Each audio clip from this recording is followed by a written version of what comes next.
Bonjour à tous et bienvenue dans cette toute nouvelle vidéo DevTheory. Aujourd'hui, on va parler de l'opérateur ternaire en JavaScript. C'est ce qui va vous permettre de rendre vos conditions if-else bien plus courtes et bien plus simples à utiliser. On va voir ça dans cette vidéo. Vous êtes prêts? C'est parti. Je l'ai dit, on va simplifier nos conditions. Donc imaginons qu'on ait par exemple un âge qui va être égal à, je ne sais pas, 12 ans et qu'on veut tester si cette personne-là est majeure ou non. Je vais dire if, donc si mon âge est supérieur ou égal à 18, donc si la personne est majeure ou non, que va-t-il se passer? Je vais simplement, par exemple, faire un petit console.log de je suis majeur, on va simplement mettre majeur, tac, sinon console.log de mineur. Donc voilà, alors ce qu'on va faire, c'est qu'on va exécuter ce code. Pour cela, moi, je vais utiliser NodeMon qui me permet d'autoriser du hot reloading sur mon script. C'est-à-dire que lorsque je vais modifier mon script, ça va automatiquement mettre à jour. Donc si par exemple, je modifie l'âge à 21 ans, donc là on voit que d'ailleurs que la personne a 12 ans, elle est mineure. Si j'enregistre, je vais bien avoir majeur qui va s'afficher. Ok. Donc déjà, ce qu'on peut faire, c'est optimiser notre code. Donc là, on voit qu'on a deux fois l'exécution de console.log de notre chaîne de caractères. On va pouvoir stocker notre chaîne de caractères dans une variable et finalement, à la fin, faire un console.log. Donc c'est beaucoup plus simple à utiliser. C'est ce que je vais faire.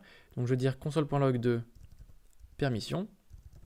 Et donc permission, ça va être une variable que je vais créer ici.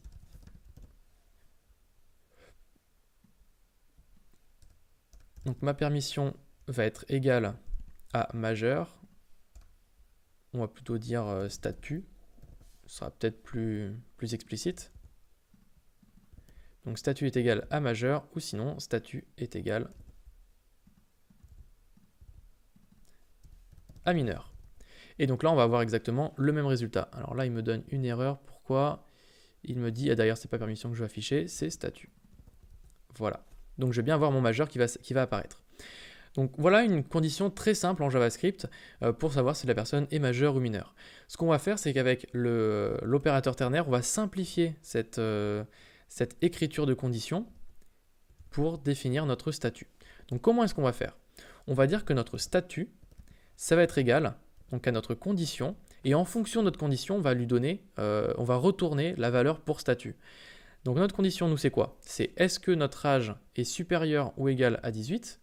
Donc ça, c'est ma condition. Je vais tester cette condition-là en faisant donc un point d'interrogation. Donc si c'est vrai, si cette condition-là est respectée, alors qu'est-ce que je retourne? Je vais retourner la chaîne de caractères majeur. Donc statut vaudra majeur si ça c'est vrai. Sinon, donc pour signifier le sinon, on va mettre le caractère de petits points. Et on va mettre notre deuxième chaîne de caractères, donc qu'on va retourner si ça n'est pas validé, qui va être mineur. Donc là, j'enregistre.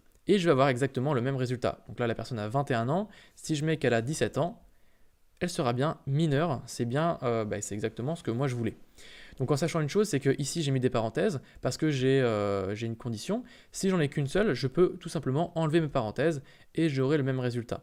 Par contre, si je mets une autre condition, donc par exemple ça peut être et que mon âge est supérieur à 10 ans, donc il faut quand même qu'il ait plus de 10 ans, mineur, et voilà, on va dire, il faut qu'il ait donc 18 ans et que son âge soit, on va dire, inférieur à 100 ans. Voilà, je suis majeur et j'ai moins de 100 ans. J'enregistre, donc si la personne est majeure, donc à 21 ans, elle est bien majeure et elle a moins de 50 ans. Donc pour que ça soit validé, il faut obligatoirement mettre les parenthèses, sinon ça ne fonctionnera pas, puisque vous avez plus d'une condition qui va être ajoutée. Donc moi je vais revenir à ma condition de base, qui était âge supérieur ou égal à 18. Et donc ce qu'il faut bien comprendre, c'est que vous allez avoir une condition, et vous allez retourner quelque chose. Donc en fait, le résultat de cette ligne-là, c'est tout simplement un return, un retour. Donc là, vous allez retourner une chaîne de caractères. Ce qu'on pourrait faire, c'est retourner, par exemple, soit vrai, soit faux. Donc là, dans ce cas-là, ce qu'on va afficher, c'est soit vrai, soit faux. Donc ici, j'ai plus de 18 ans, tac, donc c'est bien vrai. Ce qu'on va pouvoir également faire pour simplifier encore une fois notre requête, ce qu'il faut savoir, c'est que des conditions, en fait une condition, le résultat d'une condition, ça va être soit vrai, soit faux. Une condition, c'est forcément soit vrai, soit faux. Et donc mon âge, est-ce que je vais tester en fait si mon âge est supérieur ou égal à 18, donc dans un cas il sera soit vrai, soit faux. Donc ce que je peux faire pour simplifier cette requête-là, si vous faites toujours des return de vrai ou return de false, on peut supprimer ce qu'on va avoir juste après, puisque c'est trivial, c'est évident. On enregistre à ce niveau-là, et ce qui va se passer, c'est que mon statut va être égal au résultat de ma condition si mon âge est supérieur ou égal à 18.